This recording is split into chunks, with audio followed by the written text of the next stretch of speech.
Assalamualaikum warahmatullahi wabarakatuh. Om Swastiastu, Namo Buddhaya, dan salam kebajikan. Kembali lagi bersama kami di Suara Podcast Praja. Tentu saja dengan segudang cerita yang akan mengantarkan kalian untuk menggapai impian. Nah, kemarin kita sudah berbagi bersama ketua angkatan atau tumbal angkatan. Nah, kali ini kita akan berbagi bersama yang biasa orang-orang luar sebut sebagai Ranger Merah. Ya kan? Iya, betul sekali. Sebelum nanti dijelaskan, Sokap perkenalan diri dulu. Oke, mohon izin semuanya, mohon izin rekan. Izinkan saya memperkenalkan diri. Nama Ferdias Tamano Rahman, NPP 280659, asal pendaftaran Jawa Tengah. Dan saat ini saya sudah tergabung dalam anggota komando. Nah, komando. Kalau orang luar kan taunya kita ini seperti Praja tuh ada yang pakai tali kur seperti Power Rangers, ya kan? Iya. Salah satunya kita nih yang pakai tali kur merah, berarti Ranger merah. Nah, apa itu komando? Jadi secara resminya sesuai dengan peraturan, komando itu merupakan organisasi atau mungkin sering kita sebut instansi di bawah naungan Manggala Korps Praja yang mengepalai wilayah Sena Manggala Korps Praja. Itu adalah komando. Oh, berarti kalau semisal nih di SMA kita hampir sama dengan OSIS begitu ya? Mungkin OSIS itu akan lebih mirip kepada Manggala Korps Prajanya. Mungkin kalau komando bisa lebih identik ke ketua kelas ataupun ketua-ketua yang lain. Jadi fungsionaris tapi diberikan tanda jabatan sebagai pembeda, bertanggung jawab. Iya. Berarti komando kalau tidak salah nih ya, komando itu mengadopsi sistem pemerintahannya. Iya, betul sekali. Pola pemimpin yang ada di pemerintah. Iya. Nah, apa-apa saja jabatan-jabatan yang ada di komando? Jadi di komando sendiri itu untuk di kampus pusat atau kampus Jatinangor ini, komando itu menjabat mulai dari senapati atau kepala di wilayah sena, kemudian wakil senapati, sekretaris daerah, kemudian wirapati atau mungkin lebih dikenal pada camat. Ya, camat. Kemudian ada Dharmapati. Dharmapati itu seperti lurah. Jadi dia mengepalai hanya satu barak saja, satu wisma. Iya. Jadi komando ini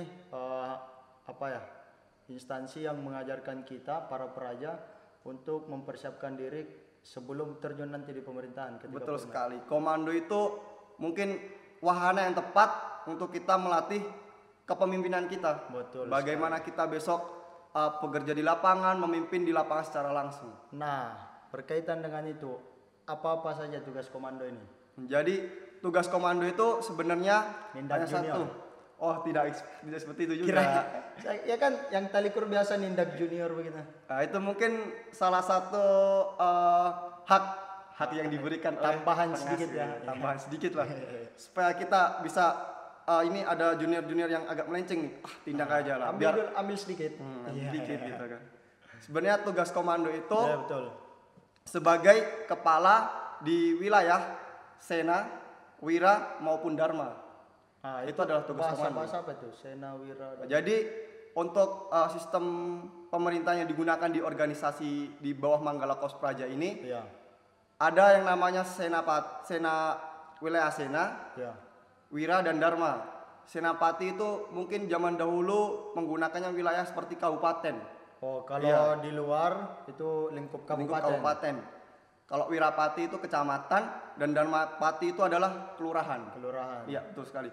Jadi Senapati itu nanti jabatan yang akan memegang satu satuan. Jadi untuk di kampus pusat ini, Senapati itu memegang satu satuan seperti Satuan Muda Praja atau tingkat 1. Kemudian Senapati Madya Praja atau Senapati untuk tingkat 2. Kemudian Senapati untuk Nida Praja dan seterusnya.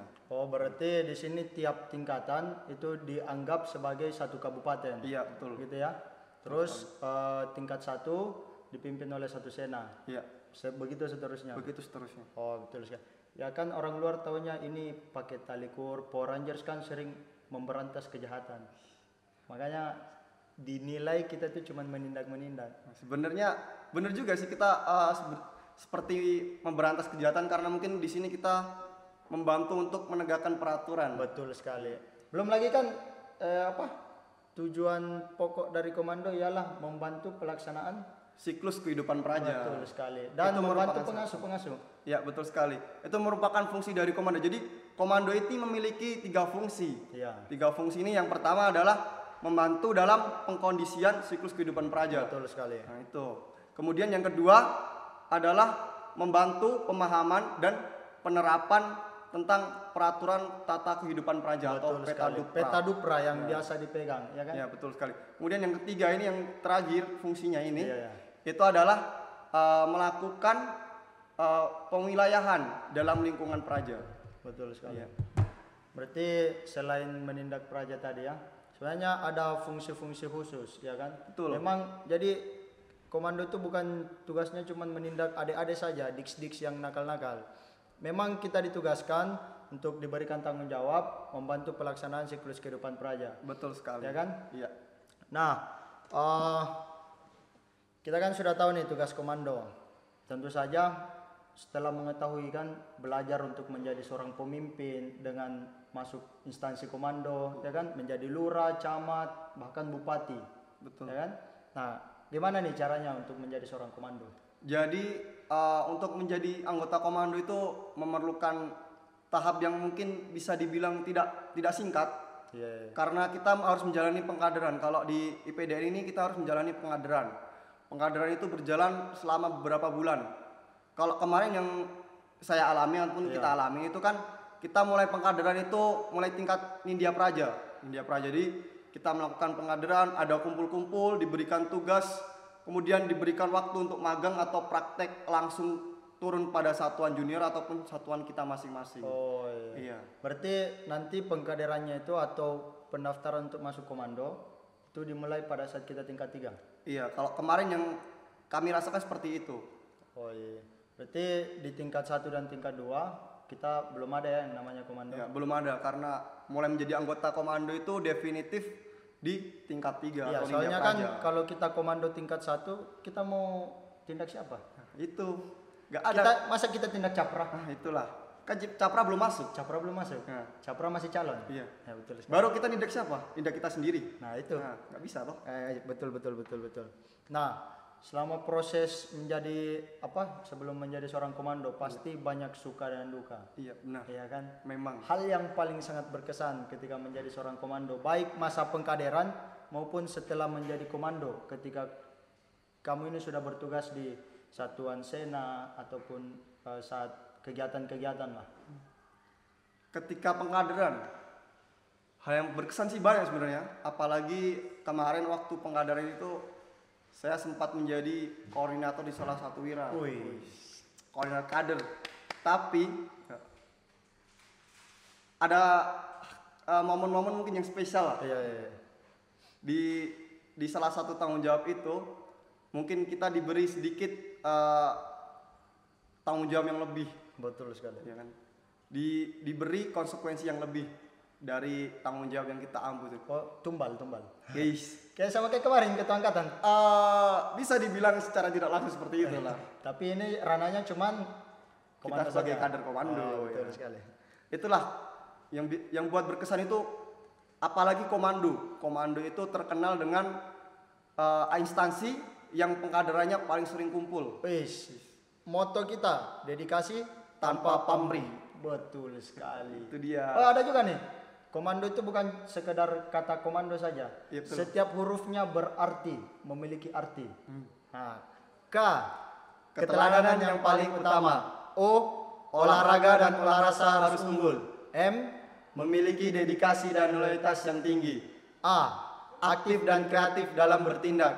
N, Nama baik Skops dijunjung tinggi. D, Dapat dipercaya dan diandalkan. dan O, Orientasi pada tugas dan pengabdian. Nah, jadi komando itu bukan cuma sekedar kata saja. Kata komando yang memiliki arti atau filosofi di setiap hurufnya. Iya, betul. Itu tadi namanya adalah moto komando. Betul sekali, moto komando. Jadi ini nih buat para jomblo di luar sana, ya kan? Jangan sampai hidup kalian tidak memiliki arti atau filosofi. Aduh, itulah harus dimaknai itu setiap hidup tuh. Betul sekali. Kata komando saja punya arti atau filosofi, masa kalian tidak? Berat. Nah, oke, kita lanjutkan. Untuk menjadi seorang komando nih, susah atau enggak? Sebenarnya kalau dibilang susah, kalau kita mampu sih nggak susah juga. Kalau dibilang mudah, tidak bisa juga dibilang mudah. Karena apa? Dari tugas dan fungsi komando tadi yang sudah disampaikan, setiap komando itu, setiap anggota komando Betul. wajib mampu mengemban dari setiap fungsi dan tugasnya. Berarti sulitnya menjadi seorang komando ialah tanggung jawab yang besar yang Iya, diberikan. betul. Dari fungsi dan tugas tadi merupakan tanggung jawab yang besar bagi setiap anggota komando yang harus dilaksanakan. Betul sekali, karena untuk menjadi seorang komando kita harus bisa menjadi contoh atau panutan. Iya, betul. Kalau untuk menjadi seorang komando itu harus mengembang tanggung jawab yang sangat besar. Iya. Nah, kalau Sokap sendiri, termasuk saya juga ya, karena saya seorang komando. Kalau buat Sokap, kenapa memilih komando? Ketika Madya Praja, saya mulai berpikir nih, besok ketika Nindya Praja, saya mau masuk organisasi apa di MKP ya? Mau masuk instansi apa ini? Setelah saya pertimbangkan, akhirnya saya memilih untuk mengikuti pengkaderan komando. Karena apa? Di komando ini, saya seperti melihat, oh mungkin disinilah organisasi yang tepat Betul sekali. untuk saya mengembangkan potensi diri saya. Betul. Di komando lah kita mengembangkan kemampuan kita dalam memimpin. Pintar berbicara. Nah, public speakingnya bagus. Betul. Kemudian kita juga dapat menentukan kebijakan yang tepat ketika kita memimpin wilayah yang kita ampu. Benar sekali. Dan tambahan, kalau saya pribadi ya, dulu waktu saya SD itu saya sering nonton Power Rangers. Wis. Ya kan? Saya ikut komando untuk pintar berbicara dan menggapai cita-cita masa kecil saya dulu. Oke, apa Menjadi itu? seorang Power Rangers. Oi, Dan Power sekarang Ranger. alhamdulillah terwujud. Iya, kita lah Ranger merah. Kita lah Ranger merah. Oke. Ya. Oke, dan karena waktu serta durasi, ya kan? Seperti biasa, quotes penutup, apalagi kakak komando ini penuh dengan 1001 quotes. Ya kan? Sebagai penutup buat adik-adik para pejuang kedinasan di luar sana, khususnya para adik-adik Capra angkatan 31. Quotes penutup dari saya. Kenali dirimu, kembangkan potensimu. Seperti saya layaknya di komando, saya kenali terlebih dahulu diri saya bagaimana. Kemudian saya kembangkan potensi saya di sini. Ketika adik-adik kalian Capra, calon praja yang ingin mendaftar di PDN, kenalilah potensi kalian di mana. Kembangkanlah apabila kalian memang takdirnya masuk di PDN, maka itulah potensi kalian harus kembangkan di sini. Betul sekali. Saya cuma mengutip quotes yang sudah ada ya. Jadi wah, jangan pernah tanyakan apa yang negara berikan kepadamu, tapi tanyakan apa yang sudah kau berikan kepada negara. Nah, salah satunya untuk mengetahui apa yang telah kita berikan kepada negara, yaitu menjadi seorang anak negara. Oke. Menjadi seorang abdi negara. Menjadi seorang abdi negara. Agar kalian jangan sampai seperti netizen plus 62 yang banyak konten-konten negatif. Oke. Jadilah netizen plus 62 yang menciptakan citra yang positif. Oke. Cukup sekian.